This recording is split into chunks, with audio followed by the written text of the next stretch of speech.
پروژه 6000 هکتاری دشت باهوکلات شهرستان دشتیاری مهمترین پهنه کشاورزی در طرح توسعه سواحل مکران بوده که میتواند در ایجاد بیش از 12000 شغل پایدار و ارتقای سطح درآمدهای عمومی منطقه بسیار مؤثر باشد. این پروژه در اصل 10000 هکتاریه که این 10000 هکتار زمین ها رو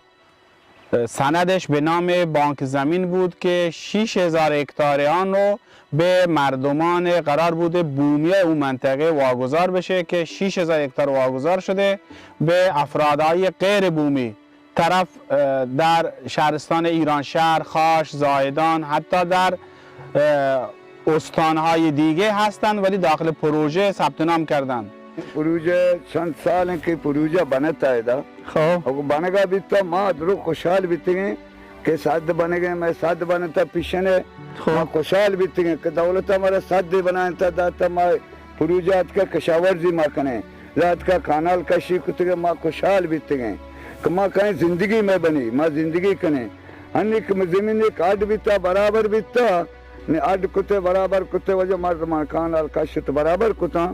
हमें मासूल के ज़रा मासूल था दौलत मासूल दा ना दें तक था मैं वती ज़मीन इधर मैं उम्र ना मैं पिता दा पीरुका वोशने के ज़मीन नम दौर बरा मैं वती गाँव मतलब मारा यक नाकुनी ज़मीन इधर अंदर उष्टगा नष्टा ما هر وقت بیایم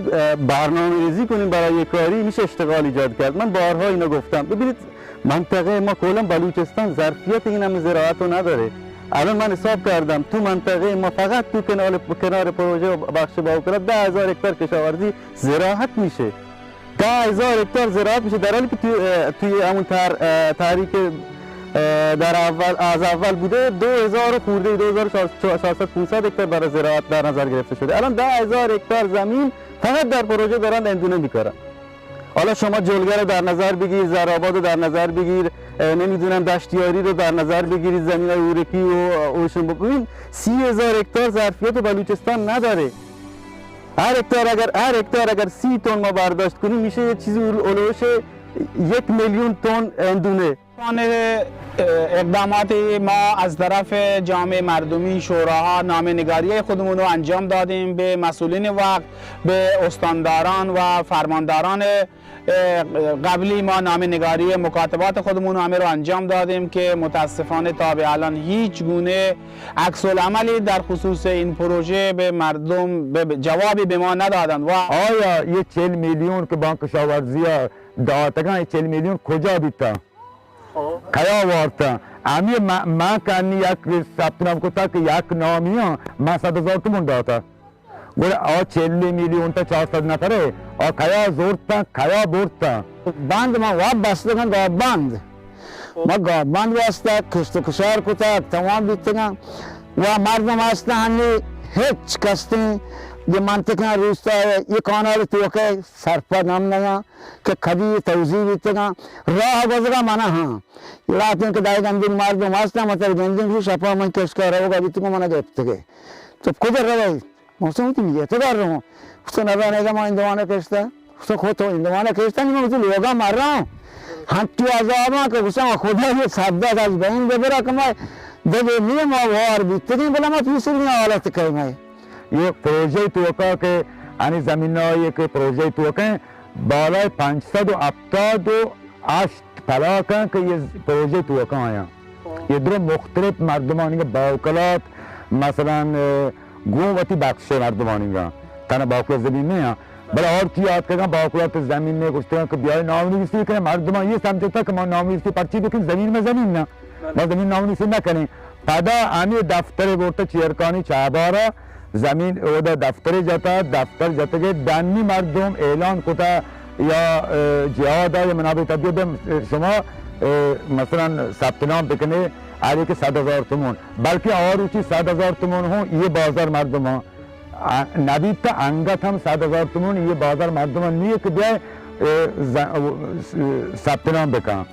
आरुची 60,000 تومان صاحب مدنی گفته سال 70 و 71 و 72 ما گفته مهندس همیشه دوست مهندس ما کارا ویتیگه گوشت پرواتیگه گوشی ایشوارا دای رنداش می اډمه شمه جاگا شمارا رسی هنی مارا هیچ نرسی هیچ. در حق خیلی از مردم این منطقه جفا شده، ظلم شده. مردمی که شناسنامه ندارن، مردمی که فقیرن، واقعا انتظار داشتند این تحریک حکومت تحریک حکومت این همه هزینه کرده براش، سد ساخته، کانال ساخته تا این مردم از محرومیت خارج بشن. اما متاسفانه امروز میبینی که این مردم باز هم وضعیتشون بدتر از قبل شده. ما میگیم درسته شناسنامه نداشتن، دور بودن از شهرستان، بهشون زمین نرسیده، مشکلی نیست، ولی حداقل این زراعت رو جمعش کنید، موز بکارید، الگوی کشت عوض کنید. این درخواست رو داریم حداقل برای شفاف سازی این پروژه حداقل ورود کنند که حق اون روستای مرزنشین من که نه جاده دسترسی داره و نه آب بهداشتی داره، هیچ گونه امکاناتی نداره، چندین و چندین سال هست که در داخل همین پروژه سکونت داره و هنوز هم در اینجا داره زندگی میکنه، ولی متاسفانه 1 متر زمین در داخل پروژه را نداره. پیگیری کوتاه این موضوع جای شده ما پیگیری کوتا ما اصلا خبر کس گوش نداری کی گوش داری ما. شما یعنی خبر کس گوش نداره؟ کجا شده که شما خبر گوش کی کاغ مثلا کاغذی چیزی مرتا جایزه خب جواب نیاز کن. فرمانداری و بخشداری کجا شده شما فرمانداری شده؟ بخشداری لیکھتا داتا ولی ما زمین مارا نرسیں چیه گوشه جوابی چیه دایگا؟ جب پیشن زمین گوشی نہیں دایک بیتگن شمارا نرسانتے ہیں وقتی که زمینہ تقسیم کرنے کا بیتگن گوشی شمارا دائیں گو بیتور ناگانے زمین داتے کے دگرام مارا میتے کلا حال نداتے کے شما اومدی زمینای موزی که برای 5 خانوار 6 خانوار نون داشت اونو شخم زدید اندونه کاشتید، زمینای انبار رو کاشتید، بس دیگه بابا باید کار بشه، باید یه جای شروع کنیم. وقت کاری یه سالی کاری حکم جلب ما گرفتگم که حکم جلب گرفتگم پا دستبند کستین شما رو دستبند دیدیم حکم جلب باگرین شده مای کشه نه تا مدان کشته ما رو هیچ نداخته چندین سال یک تمونی ندید خود نگه مای واکشی ما رو بیر حتی کشتی نکنی گوشی نه شما رو اجازه کشتم نی اجازه دادم نی خود تا پرچی واتی روچی نکنه گوشی لفظی زبانیه بیتا زمانی ما امروز گفتیم فردا دیگه تو ما عوض میشه. اون زمان اومدن پروژه را میخواستند اجرا کنند، اومدن به عالی روستا گفتند شما از داخل پروژه بیاید بیرون، ما بهتون بنیاد مسکن خونه میده، دوباره همین زمینایی که از شما دارید زندگی میکنید دیمی کشت میکنید، دوباره همین زمینا را ما به شما واگذار میکنیم. خلاصه مردم به وعده های مسئولین اون زمان اعتماد کردند و از داخل پروژه اومدن بیرون. هنوز که هنوزه 1 متر زمین بهشون واگذار نشد و مردم بالاخره با شرایط سخت دارن زندگی میکنن. پروژه 6000 هکتاری دشت باهوکلات در دهه 80 با پیشبینی اشتغال بیش از 12000 نفر و با هدف محرومیت زدایی در منطقه شروع به کار کرده و در سال 1384 افتتاح و به بهره برداری رسیده.